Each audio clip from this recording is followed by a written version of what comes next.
In 2067, astronomers detected a peculiar phenomenon, a comet-like object entering Earth's atmosphere at an unnatural trajectory.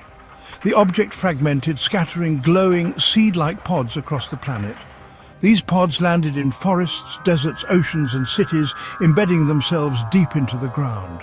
Within weeks, the pods sprouted massive structures resembling organic towers, covered in veins that pulsed with an eerie green light.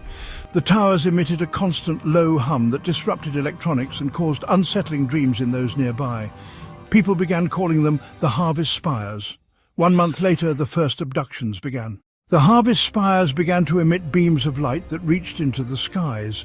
Anything caught in the beams, animals, humans, even entire buildings, disintegrated into particles of light and were absorbed into the towers. Survivors described a strange sensation before being taken, as if their minds were being read or their life essence siphoned away. Governments mobilized their forces to destroy the spires, but conventional weapons had no effect.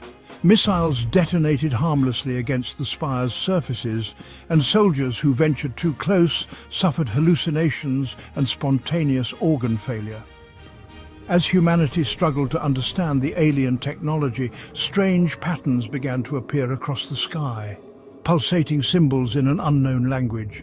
Attempts to decode them failed, but one phrase was eventually translated: "Your world will become ours." Dr. Arya Lorne, a biologist specializing in extraterrestrial organisms, discovered that the spires were connected through a vast underground network of roots. These roots were leaching nutrients from the Earth, slowly killing the planet. Worse, they were producing spores that entered the atmosphere, making humans increasingly docile and susceptible to manipulation.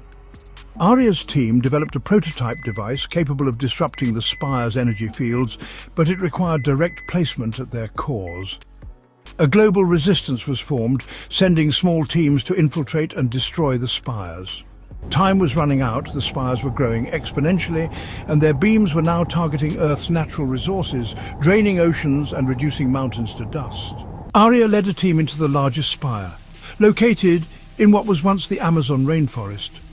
Inside, the team discovered a biomechanical ecosystem that pulsed with alien life. The walls were lined with translucent pods containing humans in suspended animation. Their minds appeared to be connected, forming a massive neural network powering the spire. The team realized the horrifying truth. The spires were not just harvesting resources, they were transforming Earth into a habitat for their creators, an ancient alien species known as the Vorath. The Vorath, long extinct in physical form, were using the harvested consciousness to rebuild their civilization in a digital form, with Earth as their central hub. As the team reached the core of the spire, they faced a choice. The device would destabilize the spires, but would also kill everyone still trapped inside the pods. Arya hesitated, knowing billions of lives were at stake.